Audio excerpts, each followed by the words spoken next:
Big warnings out there, this video's contents may actually be outdated after 12 hours, but we have ourselves a video that we're making the night before the 2020 free agency period opens up for free agents in the NHL to sign wherever they please.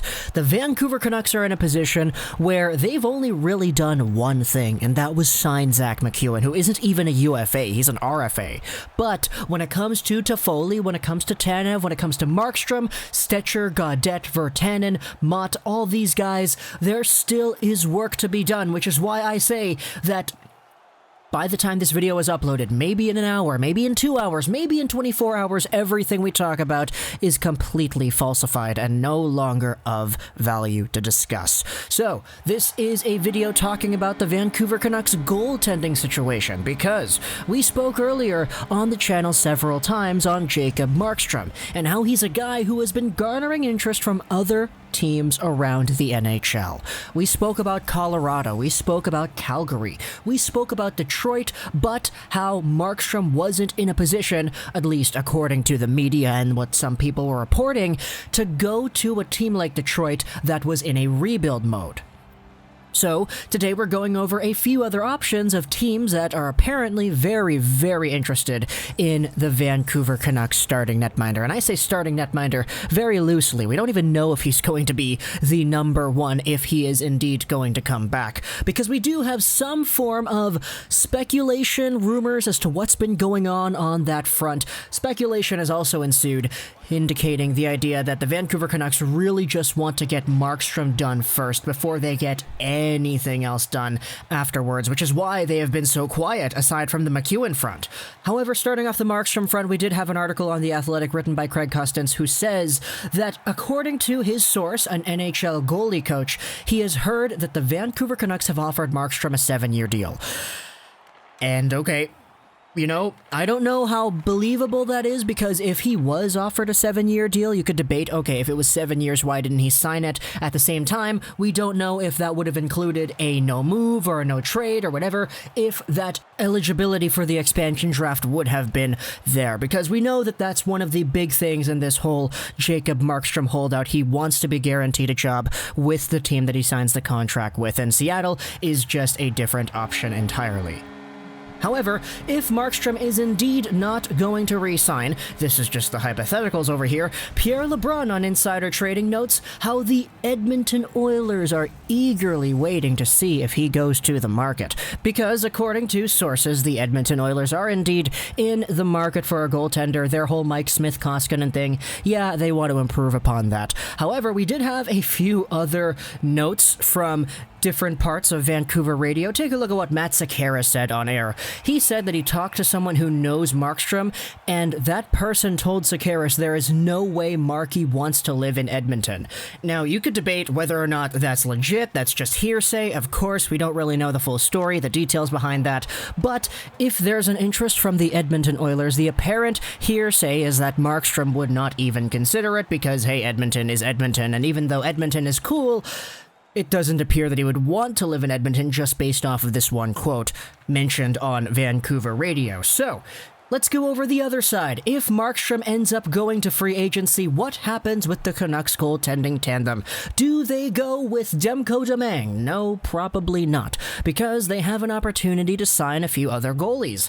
Let's go over some names who, according to sources, would actually be somewhat interested in Vancouver. Take a look at what Elliot Friedman tweeted out earlier today. Dallas general manager Jim Nill says that Anton Khudobin will test the free agency market. Oh my goodness, Khudobin, the guy who was supposed to be the backup, the guy who wasn't really supposed to be as good as he was in the 2020 Stanley Cup playoffs, a guy who led his Dallas Stars team past the Avalanche, past the Golden Knights, and all the way into a Game 6 against the Tampa Bay Lightning, where they lost, which is very unfortunate, but everybody kind of knows that when it comes to the Dallas Stars, the best player night in, night out, it was Anton Khudobin, if you take a look at the entirety of the Stars' playoff run.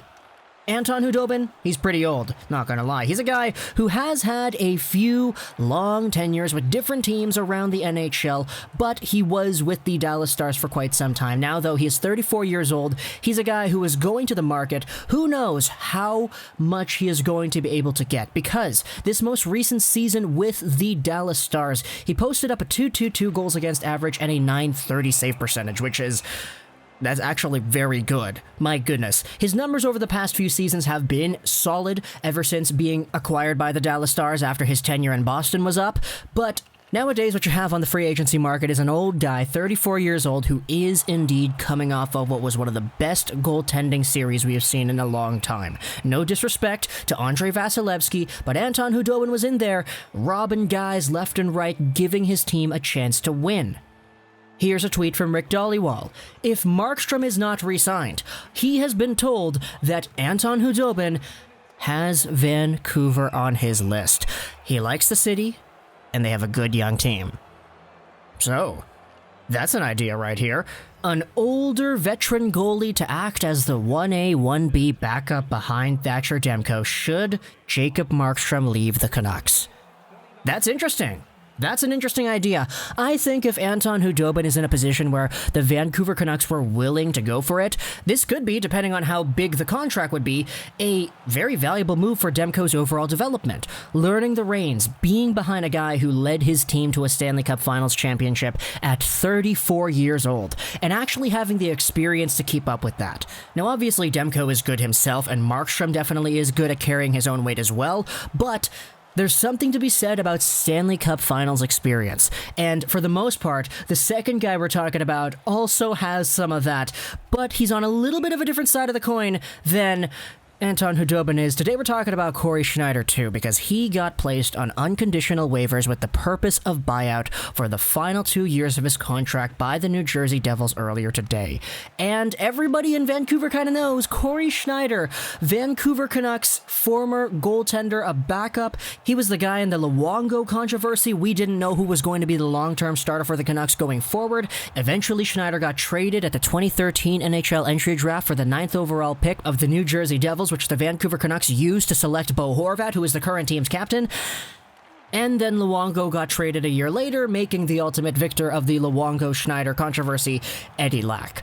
But Cory Schneider, according to his agent, wants to continue his NHL career. And according to Dan Murphy, who spoke about this on Sportsnet 650, he said that he texted Schneider, and Schneider said that Vancouver would be on his list if there was an opening. So this is the complete opposite of Anton Khudobin, because Khudobin is an older guy who is coming off of one of the best performances of his entire hockey playing career, leading his team to the finals and being an effective player.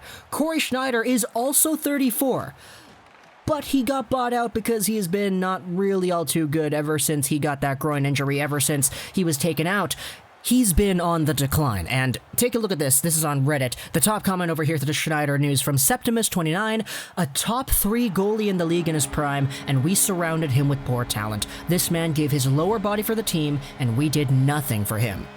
His stats prior to his first groin injury in 2016, a .924 save percentage and a 2.14 goals against average, amazing. His stats after the groin injury in 2016, though, a .903 save percentage and a 3.04 goals against average. This guy is unfortunate.